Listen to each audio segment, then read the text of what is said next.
Hello, it's Tom Donald from the London Contemporary School of Piano. Today, we're going to learn how to play inversions on 7th and 9th chords. We're going to learn how to play inversions on chords with dissonance in them. And this is a topic that is the source of much confusion to so many students, and I hope today really helps you navigate this challenging space. By the way, if you're a fan of our work at the London Contemporary School of Piano, you should head on over to our website, contemporaryschoolofpiano.com, and ask for our free resources kit, which accompany many of these YouTube videos. And if you're really serious about making a big leap in your musical progress, you can also inquire about our flagship course, such as the Complete Musician Piano Essentials program. So, on to today's topic. So, we've got some work to do, so let's roll up our sleeves. We're going to be talking about 7th chords and 9th chords and a whole bunch of harmonies and how to use inversions efficiently and effectively on these types of chords. Now before we start,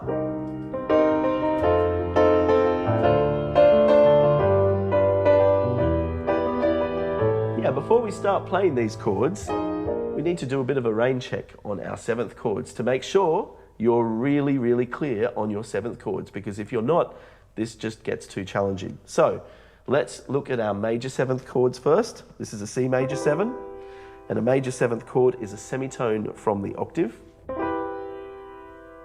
can hear that lovely lush sound it has. The dominant 7 chord, which we just call C7, it's still built on a major triad, but it is a full tone down from the octave. And then you've got the minor 7 chord, which is a minor chord, also a full tone down from the octave. So these are the 3 types of 7th chords that we use most of the time in this type of repertoire. So let's have a listen to it again. Major 7, dominant 7, minor 7. And we just call it C major 7, C7, C minor 7. We'll try it in a few other keys. There's just a quick bit of revision before we start with the main inversion that we're going to cover today. F major 7, F7, F minor 7. What about G major 7, G7, G minor 7? What about E flat major 7? Oh, isn't that such a beautiful chord? E flat major 7, E flat 7, E flat minor 7. I'm getting myself distracted with these chords. A flat major 7, A flat 7, A flat minor 7. B flat major 7, B flat 7, B flat minor 7.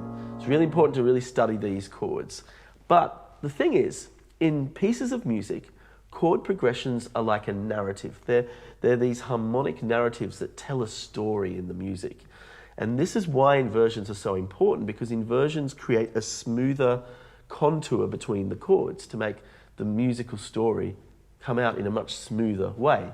So if I have a chord progression like C minor 7 to F7, I wouldn't want to play it like that. I really have to use inversions, don't I? Because it's just choppy. So this is why we want to really look for options that we have with our inversions. And the thing is, when we get to more complex chords, these are not triads, these are not 3-note chords. It's not like we're talking about a C major going to an F major like this.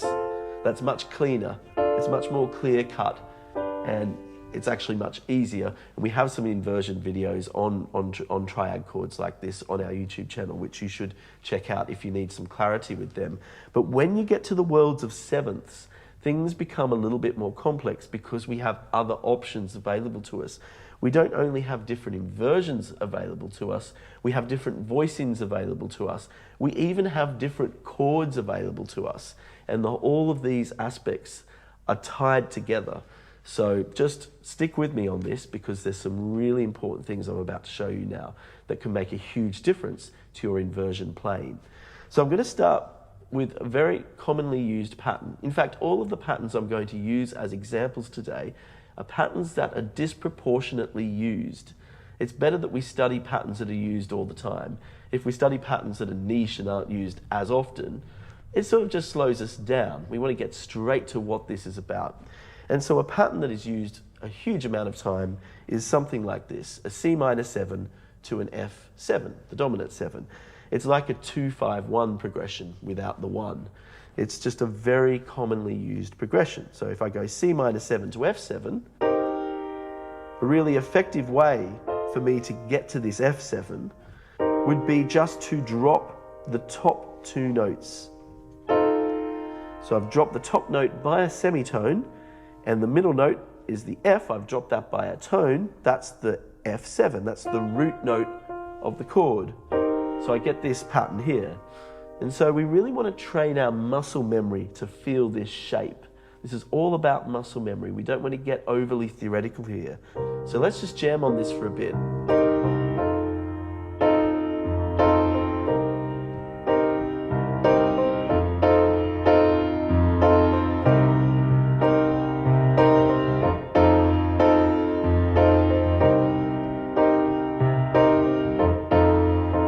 Right, so that's quite helpful.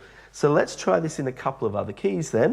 What about the same thing from a D minor 7? So the difference between these two chords, just like the C minor 7 to the F7, the difference between the two chords, which you can see in the bass, is a C to an F. It's a 4th interval, 1, 2, 3, 4. So we are moving in 4th intervals. We see so many chord patterns that move in 4th intervals. It's to do with our tuning system. I won't go into the science behind it. So that's why they're disproportionately used. So let's try the D minor 7 then to a G7. The same principle will apply. We drop the top 2 notes.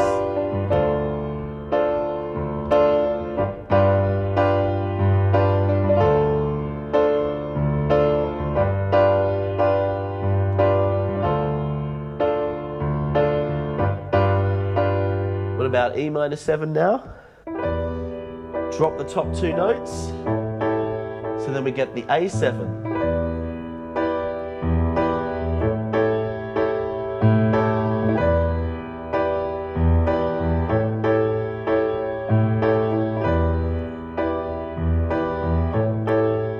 F minor 7. Drop the top 2 notes. So we get a B flat 7.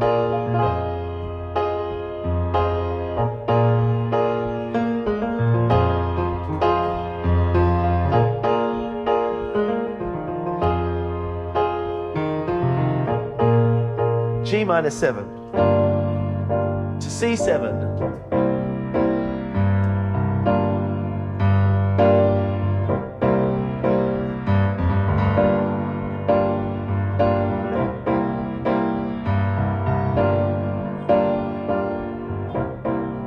A minor 7. Drop the top 2 notes, we get D7. B minor 7 to E7.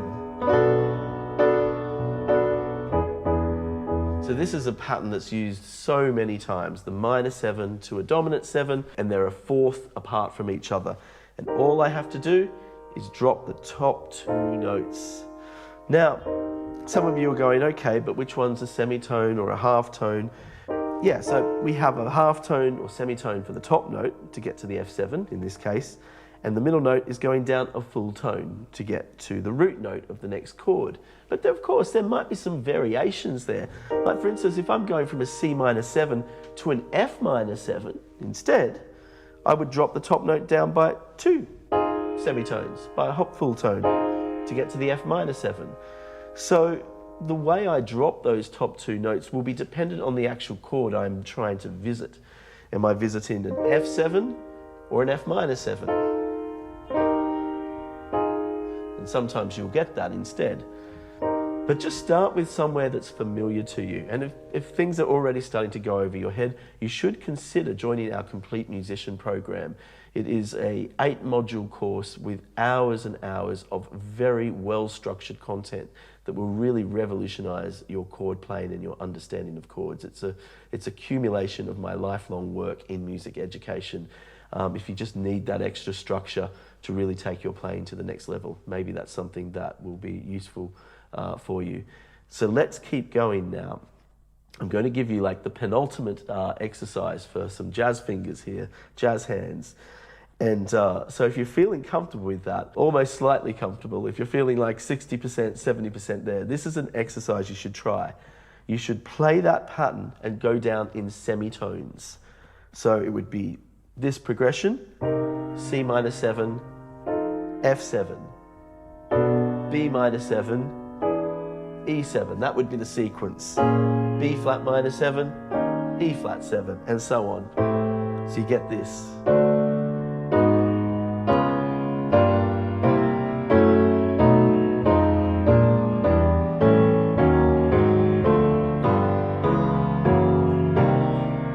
And then you can even arpeggiate it to get this sort of super jazz scale. So I go up the minor 7 and down the dominant 7 like this.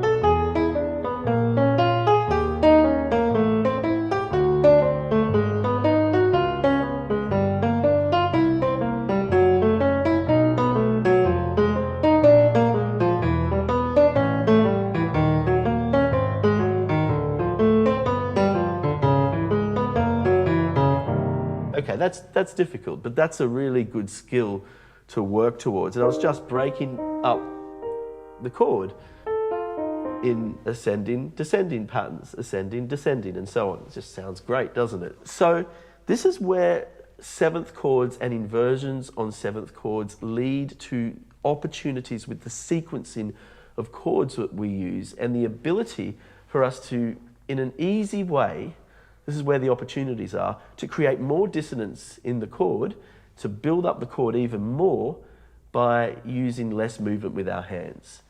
So what we are looking to do, the whole principle of inversions on chords that are more complex, like 7th and 9th chords, the whole principle is that we want something that is complex to sound elegant and simple. Something that is complex needs to sound simple and relaxed. It doesn't have to sound complex. We don't actually want it to sound complex. So that's the key here, and that's really important. So we're now going to transform this C minor 7 to F7, which we've been playing a few times, into a new type of progression, but it's still exactly the same thing. It's just a different shape. And it ends up being a C minor 7 now to an F9. So how are we going to do that? We're now going to start the C minor 7, starting on the 7th note itself, the B flat, in this case. We're going to put that down here and put our thumb on the B flat, and then play the C minor chord above that. So it's thumb on the 7th. I prefer to call it thumb on the 7th than third inversion. You call it third inversion, your fingers, that's an instruction your fingers won't recognize. We need to speak the language of our fingers, not the language of music theory, which doesn't necessarily, our fingers don't necessarily relate to that. So we call this thumb on 7th. Just makes more sense. Thumb on 7th. It's clear. We know where our thumb is. You know, we have that association. So thumb on the 7th, we've got our index on the root note of the chord, we've got the C minor chord, and we put the thumb on the 7th. Now this opens up doors now. So instead of me playing an F7, I'm going to play an F9. Now how am I going to play an F9? I'll show you. Really simple thing. I don't even have to think about it. All I have to do is drop my thumb down a semitone, a half note, to this, and I play the F in the left hand, and I have an F9. Let me do it a few times to show you. Now this is probably easier than the last pattern we played, and the chord's even more complex. So it's a real win-win situation here. So how is this an F9? I can hear some of you screaming, but why is this an F9? Where's the F? Well, the F is in the bass. Here's the third note of the chord, the 5th note, the 7th note, and the 9th. Eureka. Hey, that was really simple, wasn't it? C minor 7 with the thumb on the 7. Okay, now let's just get this under our fingers. Let's stop thinking about the theory. Let's just train our hands to know the theory. Train our body to know. We play piano with our body. We don't play piano with our brain. We play with our body. Just feel this under the fingers now. And just groove with me for a bit here. Stay with me here. You hear that richness of the 9th chord.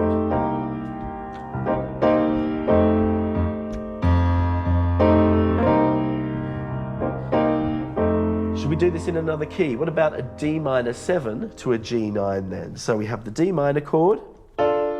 We're now then going to put our index on the D and then our thumb on the 7th. There's our D minor 7. And we just slip the thumb down a semitone and go to the G in the left hand. Here we go.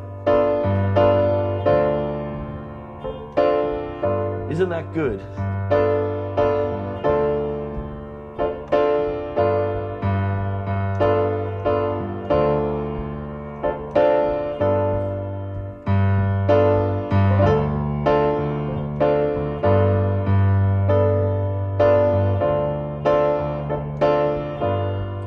Let's do the same thing on an E minor 7. So we've got the E minor chord here.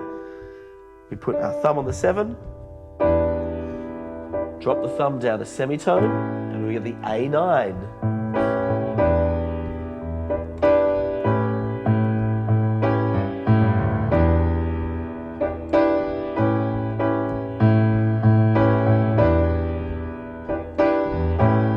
F minor 7, same thing.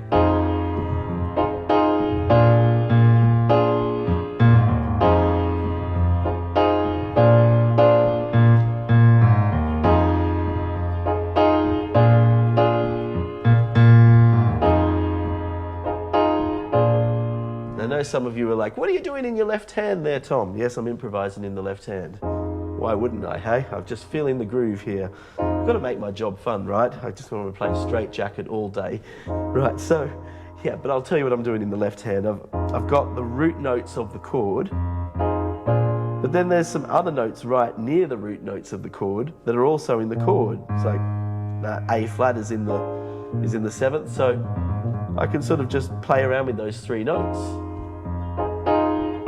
Da da da da da, make it like a little bass melody. So yeah, it's worth trying things like that if you're feeling confident with your chords. By the way, if you're not feeling confident with your chords and you need some more guidance, that's why our Complete Musician program is really, I can't recommend it more enough, because the thing with YouTube is there's just no structure on YouTube. It's an algorithm, right? You might have discovered our videos and you might find them helpful, but if you need that structure into your learning so you can build those skills up, we have a really powerful program available to help you with those sort of things. All right, so we're up to G minor 7 to C9.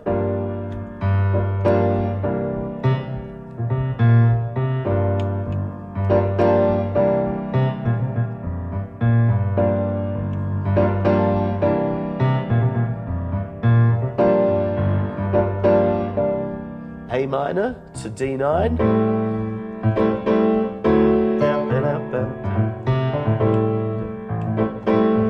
And then B minor 7 to E9.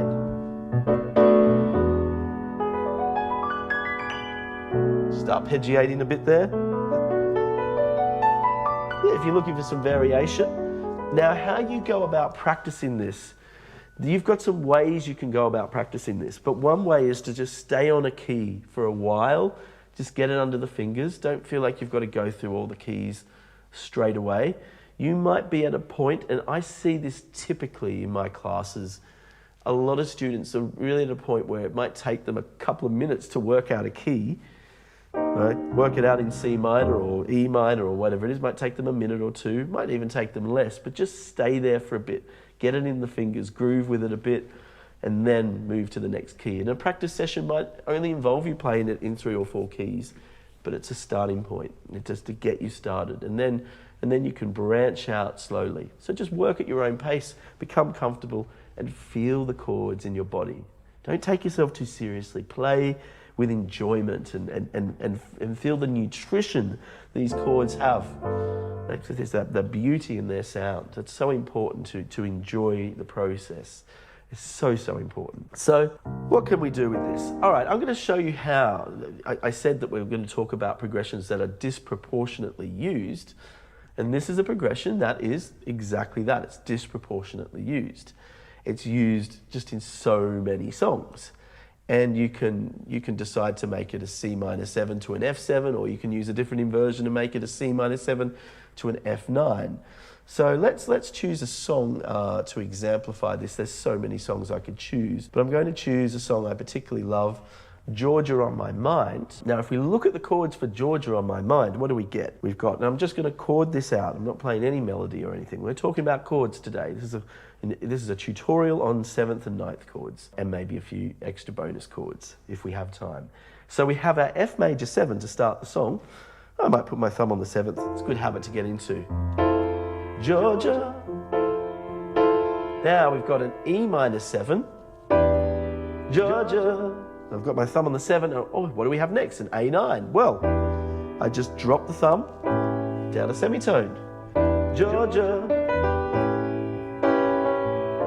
D minor 7 to G9. Oh, we know that pattern. Just drop the thumb down a semitone. A minor to D9. Drop the thumb. Thumb on the 7th. Drop the thumb. Thumb on the 7th.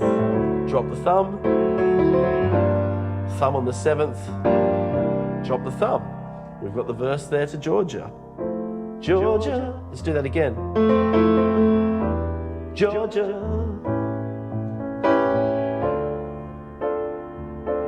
The whole night through. G9. I forget the words. Sorry, I'm thinking about chords. A minor 7. There's old sweet song singing Georgia on my mind. Yeah. So you can just see this progression, this movement of the fourths with the chords, minor 7 to dominant 7. Now you could play it with that other voicing we used earlier today where we went 7th to 7th by dropping the top 2 notes. You remember that one? You could use that one if you don't want to use the ninths. Like this. Right, same thing. It's like a different inversion. Or you can use a bit of both.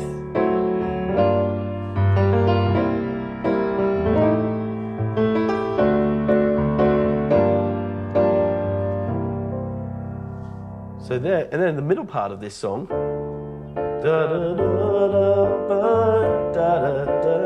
it's just D minor 7 to G9.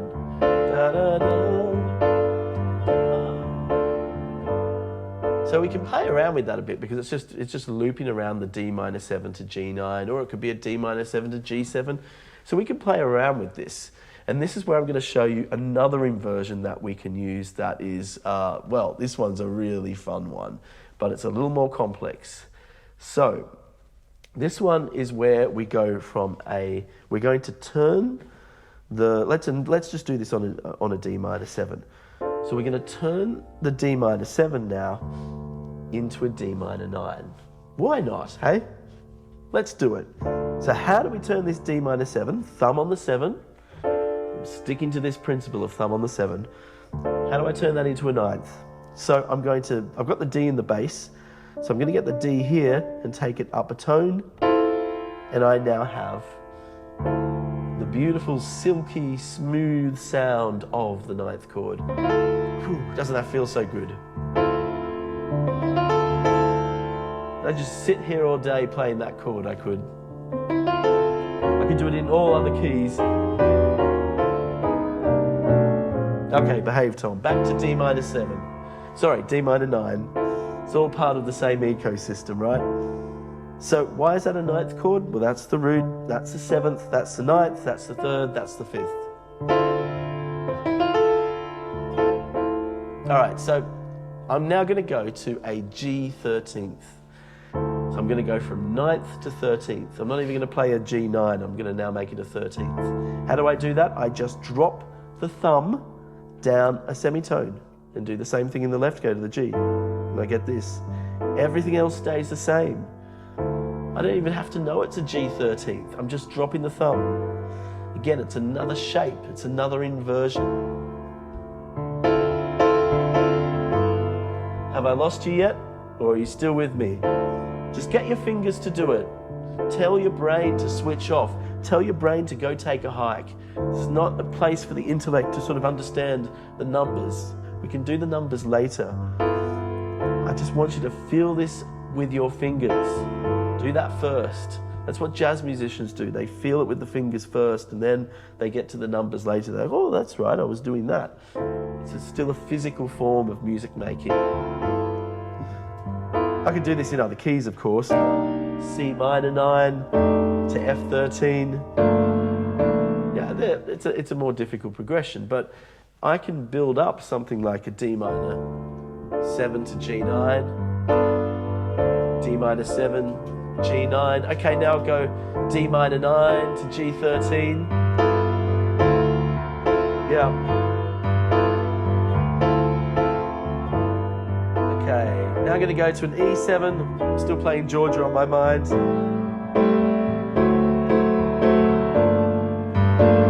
Now I'm going to use mixtures of all of the inversions now that we've covered today. Georgia, Georgia, the whole night through. Just that old sweet song, singing Georgia on my mind.